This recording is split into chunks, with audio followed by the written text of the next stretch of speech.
like this, man. And new welterweight IBF email champion of the world, Jaron Boots Ennis. Damn it. Ladies and gentlemen, y'all already know it's Punch Wrong Boxing, a.k.a. Mr. Moonshine himself.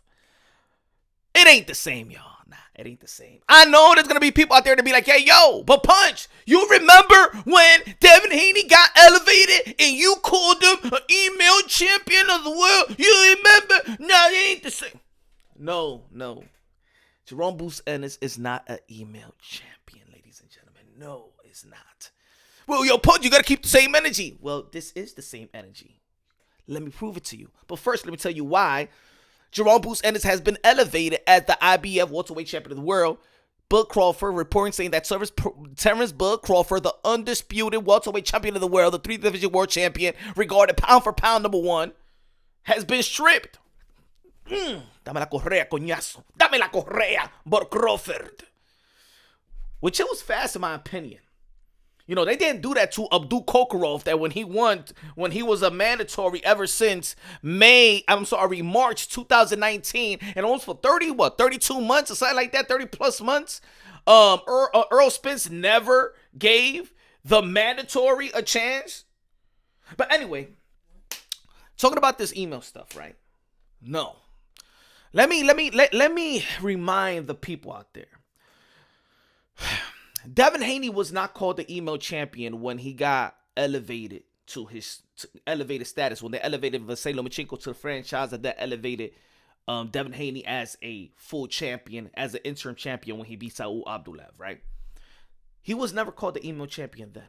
He was called the email champion is when he got stripped, when he got stripped from the WBC, right? And then they ordered Luke Campbell versus Javier Fortuna. And Devin Haney emailed the WBC and petitioned to get his belt back because, remember, he had shoulder surgery. And he emailed to get his belt back. Along that time, he made those comments about never beating a white boy will never beat me and stuff like that, right? In which the WBC Mauricio Sudamon made him apologize, and he apologized, right? He petitioned. They waited like 3 weeks, almost a month, to give Devin Haney the belt back, right? So his request was approved by the WBC. They emailed him because around that time it was the pandemic, right? That's the reason why he was called the email champion, not because he was an interim and got elevated. It was because he got stripped, shoulder surgery. Can I get the belt back? But why are you fighting for a belt that you never really earned? That's why you was called the email champion. Because in all actuality, at that time, you already know that Devin Haney is lightweight undisputed.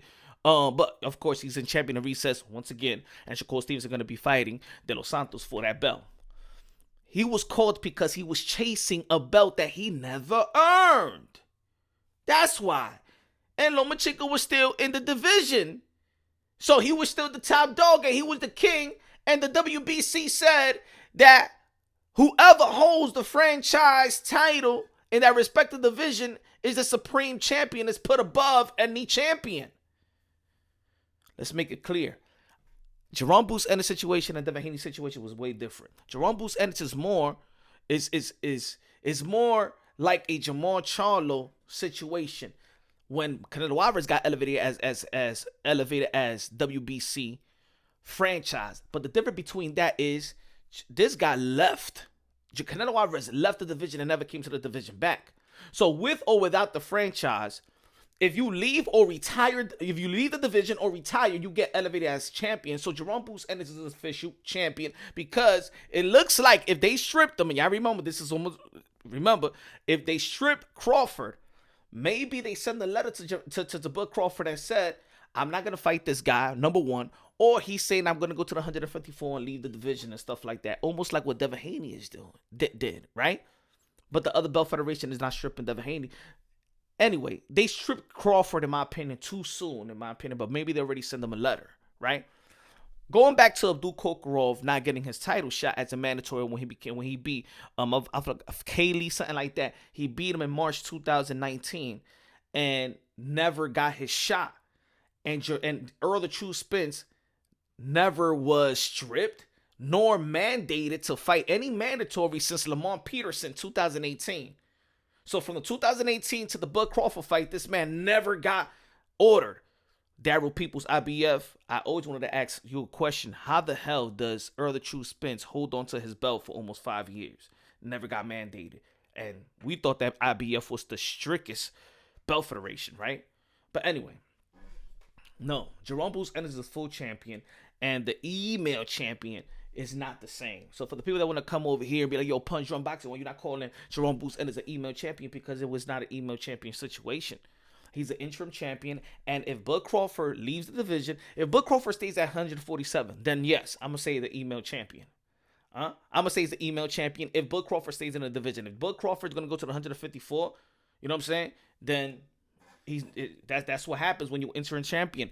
Either the champion that was the current champion at the time leave the division and never come to the division, leaves the division or retires, then the interim becomes a champion. It is what it is. You feel me? It's just like that, my friend. Just like that. So let me know what y'all feel about Jaron Boots Ennis. Jaron Boots Ennis and Terrence Bud Crawford is a good fight. Seems like Bud Crawford don't want to get that. Don't want to get that work. Don't want to defend his undisputed status like he did in 140. Didn't want to defend it and didn't want to defend it here. But kudos to a guy like Devin Haney that defended his undisputed versus a guy like Vasily Lomachenko and stuff like that. You got to give him a lot of credit. Again, this is no shades. This is just for me to clarify the email champion stuff.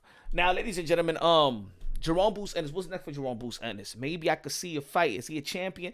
If he's gonna be the champion, I could see a fight with him and Keith on Tom Thurman. Now I see maybe I see it. Man, look, I feel sorry for guys like Abdul Kokorov, and I feel sorry for guys like Stanionis who should have had a shot. Now he is the regular. Well, he's the regular WBA. Not sure if he's the regular WBA. Maybe if the WBA strip him. If the WBA strip him, then he's probably elevated. We don't know. And in the WBO, we saw that Giovanni beat Alexis Rocha. So, and we also seen Teofimo Lopez. He's a super champion in 140, so he could actually petition and get and he could fight Giovanni in mandatory and maybe a mandatory position to get, you know what I'm saying, for the title. That could happen. A lot of these can be moving in the welterweight division, which was a lucrative division and was deep. I don't know what happened. We all know what happened. I mean, it was a lot of politics in the welterweight division just to make the Bud Crawford and Errol Spence fight happen. And they really shitted on a couple of fighters like Stanionis, like Abdul Kokorov, and things of that nature. So I think, look, if Bud Crawford is not going to be fighting, just leave all the belts now and go to the 154 and don't hold it on in hostage when you know you're not going to be fighting. Or he get put in champion in recess by the WBC like they did Devin the Dream Haney. I want these belt federation to keep it consistent as well. Like, it's crazy, right? Like Jamal Charlo has not been put in champion in recess, but they put Devin Haney in champion in recess, right? So even the Devin Haney, he has capitalized off certain situations, but then they put him on champion in recess. Devin Haney been champion in recess twice in his career, and they've been doing it quick. The only reason is the first time he's asking for a belt and begging for a belt that he didn't earn at the time. And then he got emailed the belt when there was already a fight that was supposed to be taking place with Javier Fortuna and Luke Campbell for fighting for the belt. That would have been more respectable. I respect the guys that win vacant titles and stuff like that. Even though there's people out there that don't respect them just as much. But this is not going to look... I mean, look, Jaron Boots Ennis is going to be elevated as a champion. If Bud stays there, it's gonna look bad on him, and he could be called the email champion. But if he's not gonna be called there, then it's just traditional. He moves up as the champion, being the interim champion. Let me know what y'all think. Subscribe to the channel, smash the like button. Love you. God bless, and on to the next.